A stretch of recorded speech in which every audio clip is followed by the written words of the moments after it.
Кыргыздар бекеринен койду койчуга, уйду уйчуга, жылкыны жылкычыга бактырган эмес. Бөдөнөнү сойсо дагы касапчы сойсун деген сөз да бекеринен эмес. Так ушул принципти колдонбогондуктан өнүкпөй келе жатсак керек. Айтайын дегеним, телевидение тууралуу мыйзамды өмүрү телевидениеде иштебеген киши жазып жатса, бирөө арак өндүрүүнү токтотолу дейт. Бирөө арак ичкендердин машинесин алып коюш керек дейт.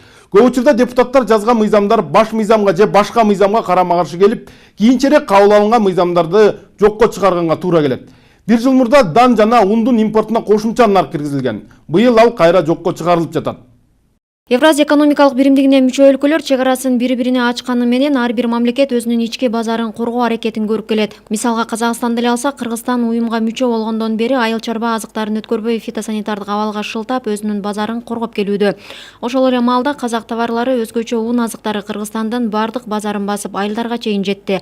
Өкмөт 2016-жылдын 26-январында азык-түлүк коопсуздугун камсыз кылуу жана жергиликтүү өндүрүштү колдоо максатында импорттон келүүчү буудайды жана андан өндүрүлгөн кошумча нарк салыгынан бошоткон. Экономика министрлиги билдиргендей, казак буудайы өлкөдөгү ун өндүрүшүн токтотпоо жана жумуш орундарын сактап калуу максатын көздөгөн. Ата мекендик ишкерлердин ишине зыян келтирип албайлык деп, ошолорду бир колдойлук деп, сырттан кирген буудайды кошумча нарк салыгынан бошотконбуз да. Элибиз пайдаланып аткан ундун эгерде мисалы 3төн 1 өзүбүздүн жанагы дыйкан чарбаларын өндүргөн уну алар өздөрү айдап, өздөрү сээп, анан ошол эле буудайды да унга тартып, анан ошону пайдаланышат. Ал эми дээрлик 60-70% керектөөбүз болсо, бизде жанагындай негизинен жанагы шаарларда, жанагы райондук борборлордо, көпчөлөрдө жана магазиндердин баарында сатыкта турган ун бул жанагындай стандартка туура келе турган, башкача айтканда жанагы өзлөрүнүн көтөрүмү клейковина деп коет, ошолусу туура келген ундар, алар жанагы Казакстандын жанагы буудайы кошулуп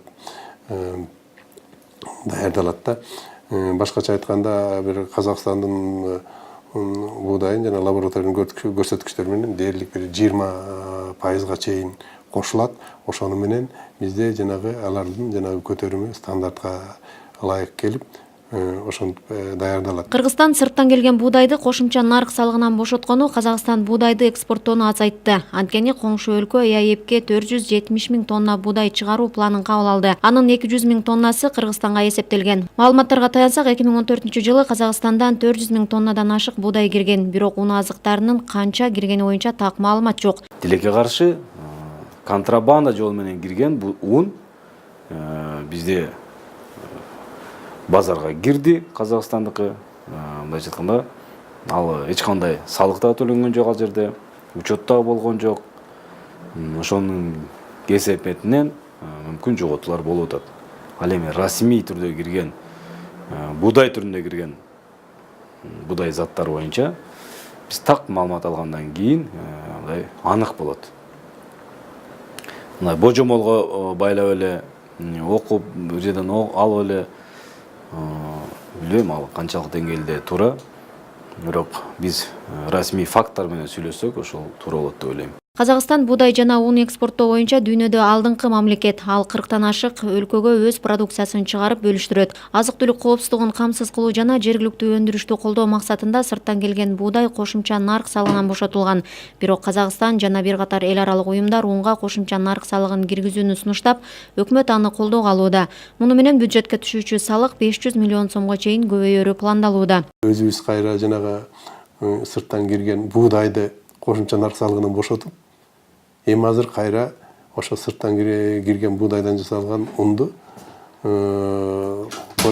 кошумча нарк салыгына тартылсын деп туруп, кайра карама каршы чечим кабыл алып атабыз да. Бул боюнча дагы бизде баягы коомчулукта элде болгон дорду эске алып, андан тышкары жана эл аралык валюта фондусу, кошуна Казакстандын бизге болгон кайрылуусу жана башка нерселердин баарын эске алып, өзүбүздүн жана өндүрүштү колдойлук деген максатка жете албай атабыз. Ошол себептүү эми бул бир жыл болуп калды. Эми ошону кайра алсакпы деген ниетте ошо жаңы мыйзамды жылдырып атабыз. Азыр жанагы 23 ноябрдан бери өкмөттүн сайтында турат. Өлкө боюнча жалпысынан ири 30 тегирмен бар. Анын 19-у туруктуу иштеп, миңдеген жумуш орундары камсыз болуп келүүдө. Ондун баасы да көтөрүлгөн жок. Тескерисинче, мурдагы жылдарга салыштырмалуу 4 сомго чейин арзандаганын адистер белгилешет. Эми унга кошумча нарк салыгы киргизилсе, 1 жылдан бери туруктуу сакталып, ал эмес 3-4 сомго арзандаган ундун баасы кайрадан көтөрүлбөйт деп эч ким кепилдик бере албайт. Будайды кошумча нарк салыгынан бошотуунун экономикалык, социалдык жагы эле эмес, саясий да жагы бар. Анткени өлкө жергиликтүү өндүрүштү колдобой, ун менен камсыздоону Казакстанга өткөрүп берсе,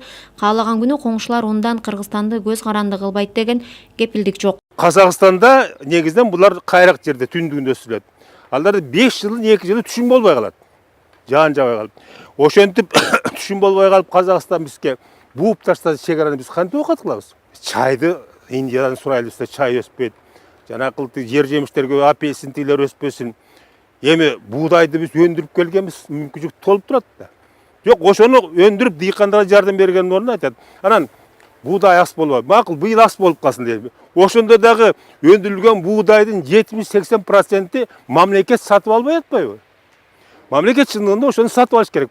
Кезегинде Кыргызстан буудайды импорттогон эмес, тескерисинче Орто Азия, Кавказ өлкөлөрүн камсыздаганын Жамин Акималиев белгилейт. Буудайды экспорттоонун токтоп калышы ал эмес, өзүбүздө да жергиликтүү буудайга суроо талаптын азайышы буудайдын сапатынын төмөндүгүндө. Түшүмдүүлүгү мол, сапаты жогору дан үрөндөрү калктын баарына жетпей жатат дейт Акималиев. Бизде мисалы жалпы жондан келгенде мына бул күздүк буудайдын арпанын болгондо 30га жакын сорттор. Макул эми 60 болсо 10 чакты күздүк буудайдык да, жаздык буудай. Анын үстүнө биз окумуштар айтып келебиз, Кыргызстан шартында күздүк буудай сепкеле. Күздүк буудай сепкенде эрте чыгат да, жазында чыгып кетип, жазгы буудайга караганда түшүм 30% көп болот деп какшап атабыз. Ошонун сорттору турат. Бирок тилекке каршы ошонун үрөндөрү жетишпейт. А биздин илимпоздордун ыйык милдети сорт чыгаруу, бул илимий жүзүндө. Ал эми ошо сорттун үрөнүн чыгаруу бул Айыл чарба министринин ыйык милдети. Мына быйылкы жылы ошо сапаттуу урук менен болгону 50 гана пайызга биз камсыз кылдык элди. Калган 50%ын бачыра дыйкандар базарга барып бир белгисиз ата энеси жок урукту алды дагы күйүп кетишти. Кыргызстандын 1 жылдык буудайды керектөөсү 1 миллион 200 миң тонна. 30% калк өз эккен буудайды жейт. Ал эми 70% жергиликтүү тегирмендер чыгарган ун менен Казакстандан келген унду пайдаланат. Бурулай Пусурманкулова, Руслан Сабатаров, Сентябрь, апта.